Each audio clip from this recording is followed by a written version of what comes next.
Dollar. Dirt and money, no soul. Had to go and get it, ain't no time to kick it. Got a stack of flip for my foes. Dollar. Please tell me you can hear me. Don't turn your back and don't neglect me. Just let me know if you need me. Dollar. Let me watch out for my partners. Keep my money long, get my team strong. Let me run away from my problems.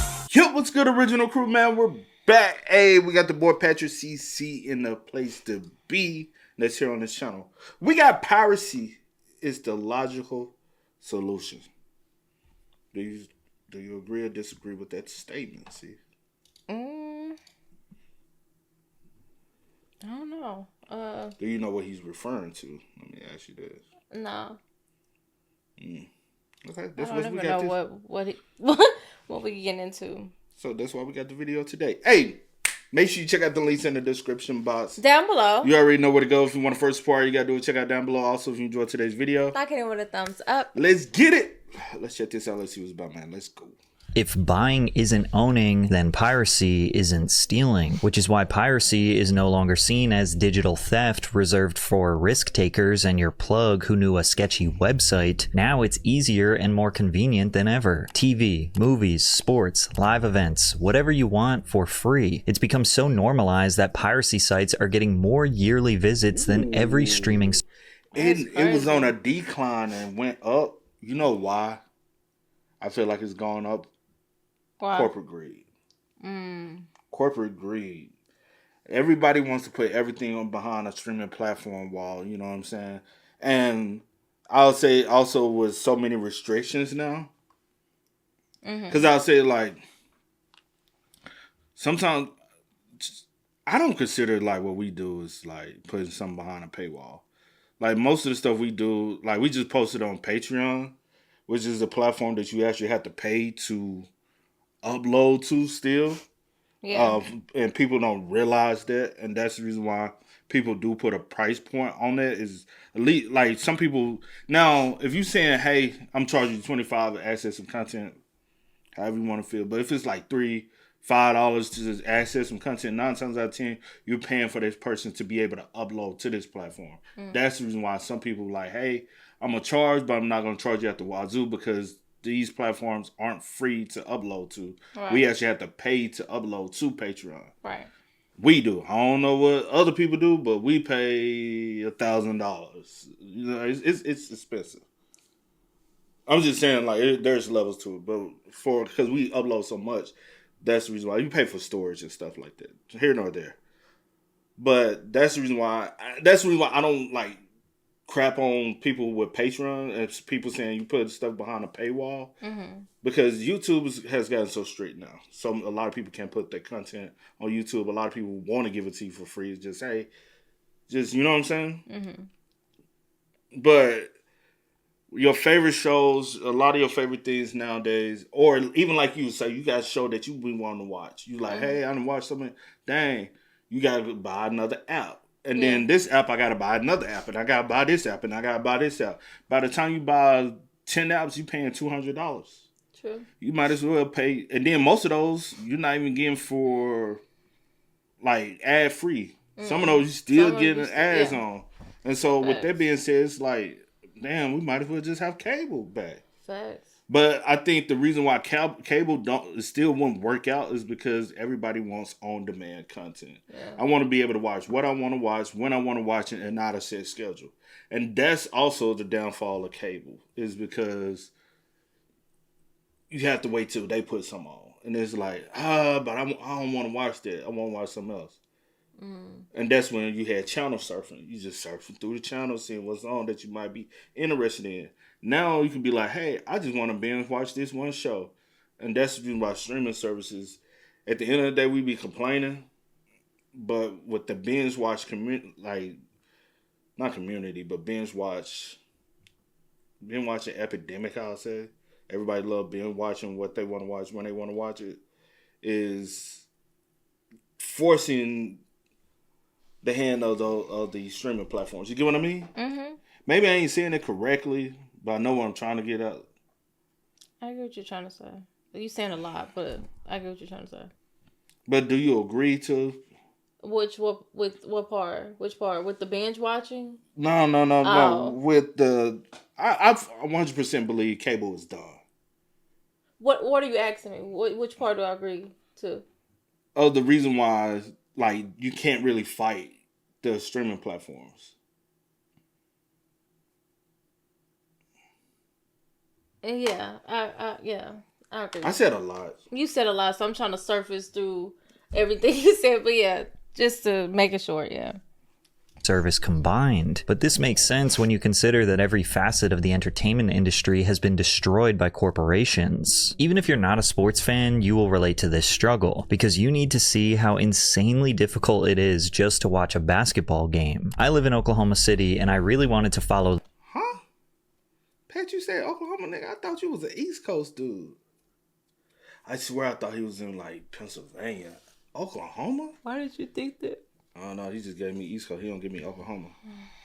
difficult it is just to watch a basketball game. I live in Oklahoma City, and I really wanted to follow the Thunder and the entire Western Conference a couple years ago, so I bought NBA League Pass for $110 for the season. Silly me for thinking that one streaming service would have every game. League Pass only lets you watch games that are out of market, which meant I couldn't actually watch the Thunder games because I live in Oklahoma City and those rights belong to the FanDuel Sports Network. And if the game was nationally televised, that was exclusively broadcast on ESPN or TNT, which meant I needed a cable package or another app like Hulu Live or Sling just to catch the games literally happening in my city. As of right now, if you want to guarantee that you will be able to watch all of the NBA games in the US when they are actually happening live, you need to have ESPN, which requires you to have Hulu plus Live TV or YouTube TV or Sling Orange TV or... Well, not even YouTube TV now, because I don't know if you've seen,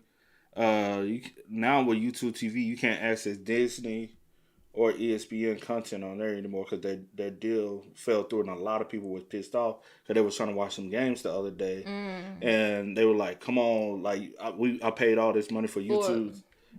Just to not be able to watch what I... Because y'all fell out of y'all contract. Like, to access don't the penalize content that me. I'm trying to... that I'm paying for. So or now that I gotta paid go, for. Now I gotta go get cable, and how do you go by... I don't know how the YouTube TV thing is. I don't know if you're paying by year, but if you are paying by year, you kind of fucked. Because now y'all don't offer what I'm looking for. Facts.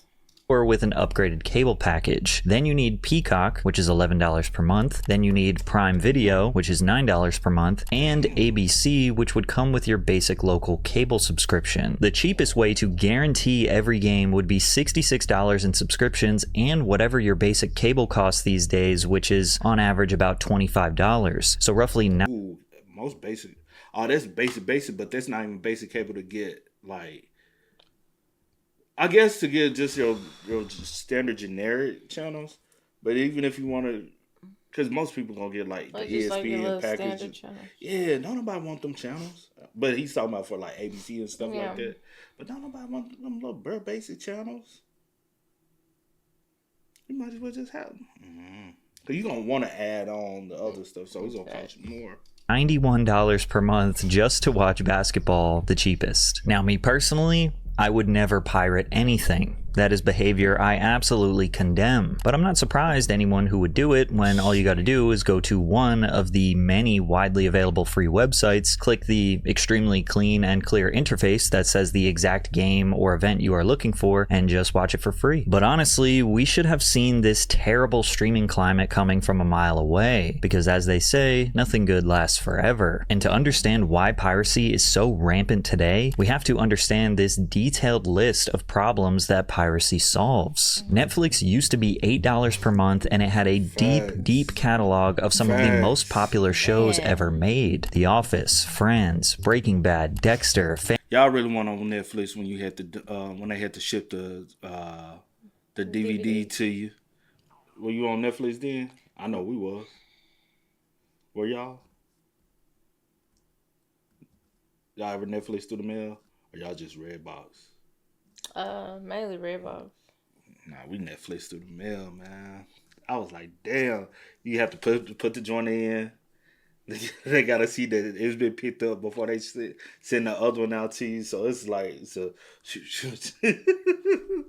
Or those early Netflix days. Family Guy, American Horror Story, Pretty Little Liars, Law and Order, and even some Disney and Pixar titles. They had the Harry Potter films, they had Star Wars, they had classic movies like Shawshank Redemption, The Godfather, The Dark Knight. They even had Marvel titles before Disney Plus launched. It felt limitless, like the entire entertainment industry was in one app for the price of a fast food meal. Today, $8.99 gets you 9,000 shows you will never watch, and that's with ads. And if you don't want ads, no problem. That's $25 a month. Plus, every studio with a morsel of valuable IP decided to make their own app. So instead of one library, you get 10 half libraries, each charging you separately. HBO Max, $21 a month. Hulu and Disney Plus, $19 a month. Peacock, $17. Apple TV Plus, Paramount Plus, Discovery Plus, Stars Play, BritBox, and niche ones like Shudder, Crunchyroll, Acorn TV all jumped into the fight, each charging $4 to $20 a month. I sometimes have this thought like, man, I wish I could just pay one price for all of the streaming services grouped together, and then I realize that's kind of what cable was. But streaming was supposed to be the solution to cable's outlandish prices and bloated packages, and yet they are slowly turning into the very thing they sought to destroy. Check out this old residential cable service price sheet from 1993. Just your basic news and weather channels was the same cost as Netflix when they first launched. Adding just 2 or 3 premium channels like the Disney Channel takes the price from $8 to $20 to $27 per month. This is actually insanely expensive for the 90s, especially when you consider that you did not get to choose what content to watch or when you could watch it. And of course, you still had commercials. Streaming solved all of these problems, but in 2025, almost all of these problems are back. I recently wanted to watch The Founder after doing research for my fast food video, but Netflix would not allow me to watch it since I pay for the cheapest version of Netflix that has ads. I was annoyed, but I thought maybe it had something to do with McDonald's having some sort of strict licensing issue that forced Netflix to lock it behind the premium tier, but it turns out there are 138 movies and TV series blocked on Netflix advertising tier. For $8 per month, you cannot watch Spider-Man, White Chicks, Boys in the Hood, or even the Garfield movie. Half the time, you don't even know whether something isn't available or not because of licensing contracts, region restrictions, or just because you're on the wrong subscription plan. The end result feels exactly like cable again, paying more money just to unlock what you thought you were already paying for, thus making piracy the logical solution. You can go to these super cool websites that I never endorse because that is wrong and immoral, and just search basically any movie and get a high definition download. However, cable being much more expensive actually did have a slight benefit that nobody realized at the time. The competition for ratings meant that the shows that survived were usually the best of the best. Every network was fighting for limited primetime slots, and if a show could not pull in millions of viewers week after week, it was canceled. There was no filler at primetime. Seinfeld, Friends, The Simpsons, The X-Files, Sex and the City, Buffy the Vampire Slayer, The Fresh Prince of Bel-Air. I could go on and on. Networks weren't pumping out hundreds of new series every year just to fill catalog space. They were making sure the few shows they produced had the writing, acting, and budgets to succeed. And to no surprise at all, these old shows are still dominating streaming services today.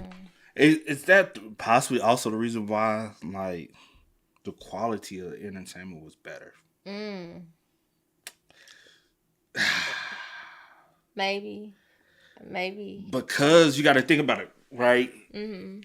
Cable, the better the quality, the better the entertainment, the more likely it's going to be picked up by the network.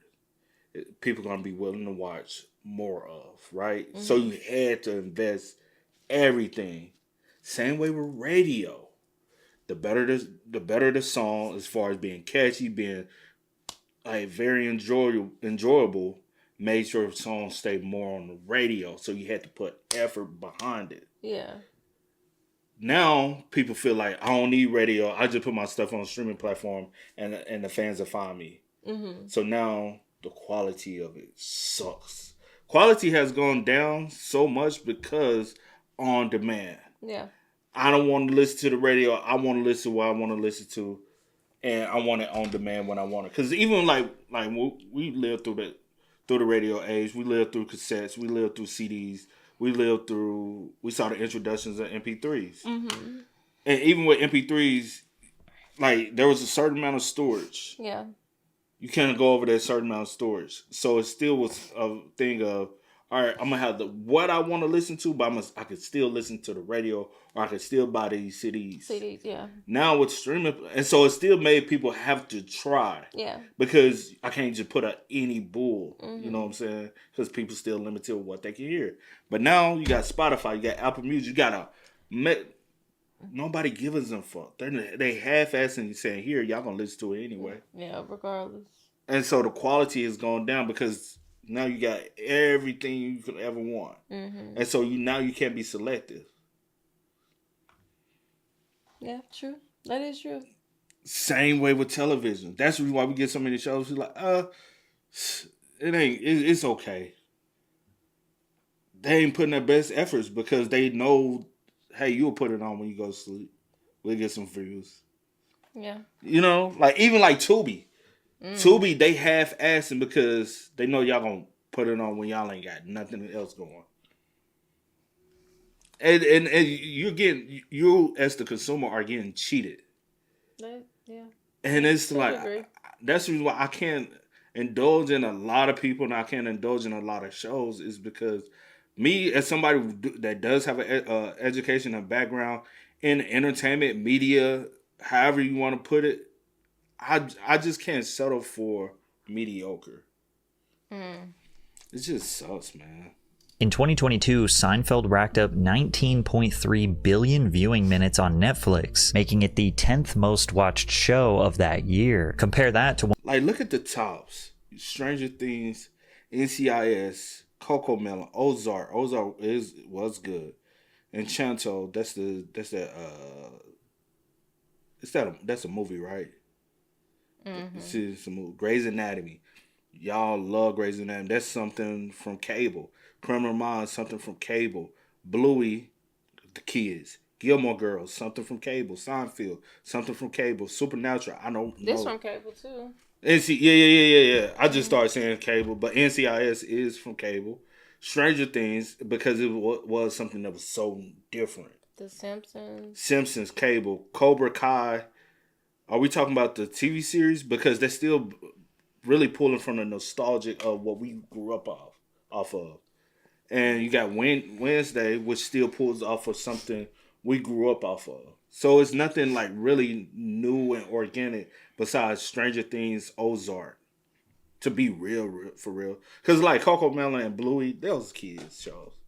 You gotta chunk that out. And Stranger Things. It's on Netflix, making it the 10th most watched show of that year. Compare that to one of their most popular originals, Wednesday, which was everywhere in 2022. Viral on TikTok, Jenna Ortega was launched into A-list fame. It was damn near a monoculture moment, yet it still drew fewer minutes than Seinfeld, a 30-year-old sitcom. Shows like The Umbrella Academy and The Rings of Power pulled in about half the audience of Seinfeld. Cable forced networks to compete for your attention in a way that streaming doesn't. And to take that one step further, today shows and movies are literally designed knowing that people are not all the way paying attention to them. Netflix has leaned into what's called the second screen era, where they assume that most viewers are watching TV while scrolling their phones, cooking, or doing laundry. Hollywood writer, director, and producer Justine Bateman said, "I've heard from showrunners who are given notes from the streamers that this isn't second screen enough," which begs the question, why would someone give all of their attention to something that is only designed to be consumed with half of their attention? According to reports, Netflix execs are urging screenwriters to have characters announce their actions out loud so that viewers can follow along without looking at the screen. For example, "We spent a day together," Lohan tells her lover James in Irish Wish. "I admit it was a beautiful day filled with dramatic vistas and romantic rain, but that doesn't give you the right to question my life choices. Tomorrow I'm marrying Paul Kennedy." "Fine," he responds. "That will be the last you see of me because after this job is over, I'm off to Bolivia to photograph an endangered tree lizard." This kind of over-explaining feels completely unnatural, and real people don't talk like this. It makes what should feel cinematic like a boring audiobook. And look, I'm all for casual viewing. I know a ton of my audience casually watches my videos while doing other things. But also, I make low-budget YouTube videos that are free to watch, not multi-million-dollar films behind a paywall. I don't know about you, but when I watch a movie, I like to pay attention. By training viewers to expect content that doesn't demand their full attention, Netflix is creating an audience that's even less likely to pay attention. And the less they pay attention, the less they care about quality. And as long as they feel just entertained enough, means they likely won't cancel their subscription. It's almost like they are conditioning the perfect audience who will barely pay attention to their content or their credit card bill so they can increase prices while lowering the quality for an audience who doesn't even notice. In the cable era, a show needed to be excellent to survive. Well, not forever actually. This started to die in the 2000s. Once cable became the dominant form of television in America, the few companies at the top could now take advantage of their market dominance. Cable prices climbed 40% in just 6 years, jumping from about $34 in 2000 to $47 in 2006. Meanwhile, inflation only rose 14.3% in that same period. Cable companies such as Comcast, Spectrum, Dish, DirecTV, and Cox started bundling networks into giant packages with hundreds, sometimes thousands of channels. If you wanted to watch ESPN, you were forced to also buy Lifetime, QVC, the Golf Channel, MTV3, and whatever else they decided to shove into the bundle. You weren't allowed to just pick the 5 or 6 channels that you actually watched. And now, streaming companies are doing a similar tactic. They flood their platforms with new shows and movies you will never watch because adding volume creates the illusion of value, justifying their increasing price. Netflix alone released 589 new Netflix originals in 2024, just slightly over its 2023 total of 568. There can't possibly be nearly 600 new shows and movies worth watching every year, but it's all part of the bigger plan. Every year, Netflix originals slowly take up more of their catalog, and then they license less. In 2022, over 50% of their catalog was originals. Now, some of these originals are good. Ozark, Queen's Gambit, Beef are just a few off the top of my head, but the rest are mostly filler. They are watering down their product to save money instead of purchasing valuable shows, because licensing the movies and TV shows you actually want to watch cost a fortune. In 2019, Netflix lost both Friends and The Office, two classic, reliable sitcoms that were some of the most watched shows on their platform, after Warner Media and NBC pulled the rights for their own services. To fill that gap, Netflix struck a massive deal to acquire Seinfeld, reportedly paying over $500 million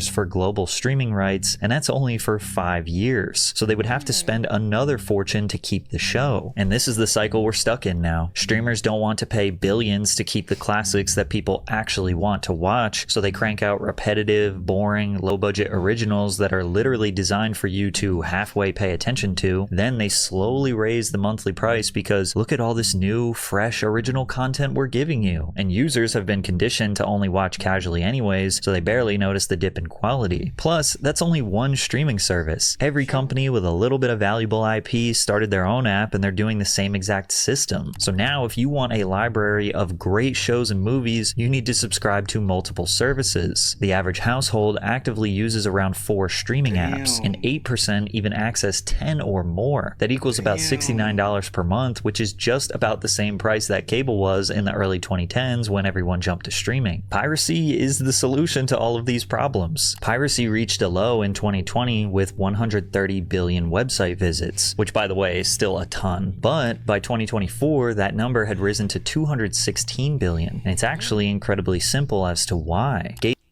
I ain't gonna hold you. In college, that's how I got through. I ain't had no streaming service. You know what I used to do? Go on these platforms, bro. Hey, shit. I was trying to make it off $1. I had to do what I had to do for my entertainment shit. Yeah. Take it.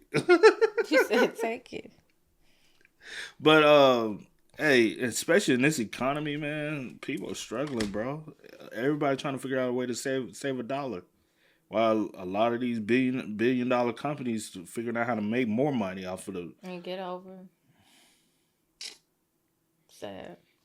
Number had risen to 216 billion, and it's actually incredibly simple as to why. Gabe Newell, the founder of the online video game marketplace Steam, summarized this perfectly nearly a decade ago. We think there is a fundamental misconception about piracy. Piracy is almost always a service problem and not a pricing problem. If a pirate offers a product anywhere in the world, 24/7, purchasable from the convenience of your personal computer, and the legal provider says that the product is region locked, will come to your country 3 months after the US US release and can only be purchased at a brick and mortar store, then the pirate service is more valuable. In short, convenience is key, and people are willing to pay, but why are they making it so complicated? The music industry got it right for the consumer. They created something so simple that it wasn't even necessary to pirate music anymore. At its peak, Napster had nearly 80 million registered users downloading and sharing music for free. By the mid-2000s, sites like LimeWire and BitTorrent were handling billions of illegal downloads every year. Year over year, music revenue sales were dropping, and the music industry executives were convinced it was because of piracy. That's when Spotify, Apple Music, and other music streaming services came around to essentially make the Netflix of music. However, these services are better because there is no exclusivity. No matter what service you pay for, you will have access to basically the same exact music as any other platform. One monthly price and nearly every song and album ever made. Now, this isn't necessarily all good. This has devalued music incredibly, and artists get fractions of a penny per stream, but unfortunately, the customer doesn't care because the service is better for them. But we might be at a tipping point with music streaming services because Spotify is seemingly taking a page out of Netflix playbook and prioritizing their own music over licensed music, but the problem is it's AI generated. But that's a whole different video. Compared to now, it seems like in the early 2010s, streaming services had it right. All they had to do was not change. Piracy was at an all-time low in the early 2010s because it was safer, easier, and not a financial burden to just pay for the content you wanted to watch. Now, there are always going to be people who simply don't want to or can't pay. This is extremely common with pay-per-view events. For many years, Dana White and the UFC waged war against sites like CrackStreams, trying to convince everyone that he would get them shut down. You kind of stirred the pot a little bit with the piracy, the online streamers. They want to come after you and give this thing away. So, any regret? It kind of maybe stirring the pot a little bit. I'm glad you asked me about that because we got one. We got him. We're watching this guy right now. All you have to do is turn it on Saturday, and we got you.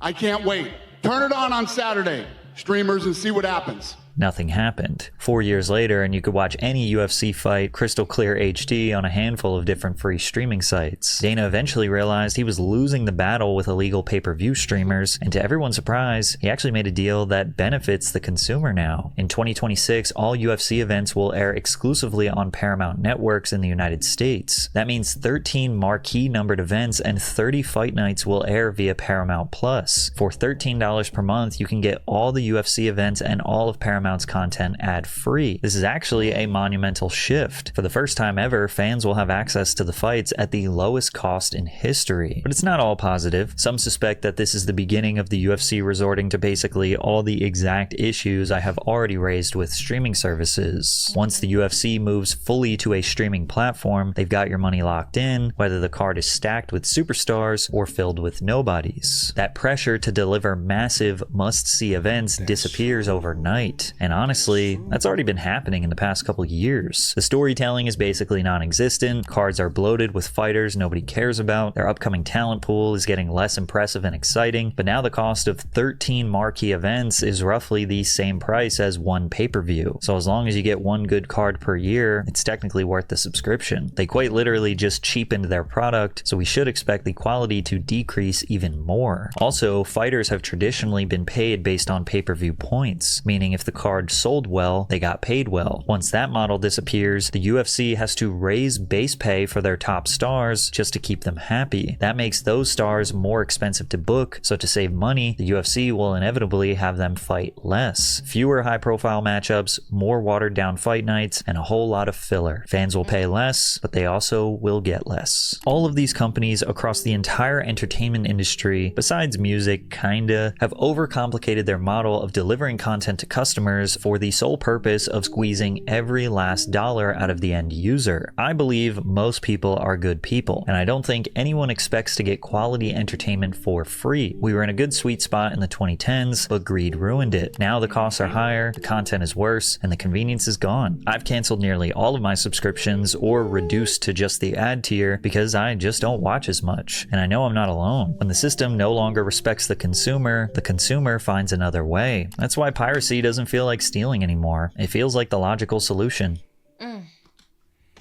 Do what you gotta do. That's what I say. Definitely do what you gotta do to save your dollar. Make them holla. That's what I say. But for real though, like, is it horrible to put it behind a paywall? No, but it's a problem when all the platforms are trying to jack the price up out the wazoo, and it slowly but surely going up, quality going down. It's not a. And then slowly but surely removing the things that you actually want to see. Cause I'll turn around like one of my like a show. Oh, you did that the other day? Yeah, like a show that I probably was like in the midst of watching or something. Hey, the show's leaving soon. Girl, I'm like halfway through and it's about to go. Like, how am I? Like, it sucks. It's irritating. I'm paying for something. Well, I mean, I don't know. I don't be knowing what's going on the back, back end, the business, the negotiation, the contracts. I don't know all that stuff. But it is irritating, though. Because I don't watch it much, but when I do watch it, something that I do watch is about to go to leave. So, I don't know. I would cancel all mine, too, if we didn't use them. That is true. You know what I'm saying? We even use it for content purposes. So if we wasn't using it for content purposes, all my subscriptions would be canceled. Just about all. No, they probably all will be canceled. No, seriously, they will all be canceled because I do the free trial thing and watch what I gotta watch, binge watch it, and I will cancel. Man, half of the time them shows be watching me because I be knocked out. Oh man! But anyway, y'all spill us up in the comments. Let us know y'all thoughts down below for us. But until next time, y'all know how it go, man. I do go over the name DJ New Kid. This is Sierra Nicole. We are. Kid and We C. are. Peace. Time to kick it, got a stack of flip for my foes. Dollar. Please tell me you can hear me. Don't turn your back and don't neglect me. Just let me know if you need me. Dollar.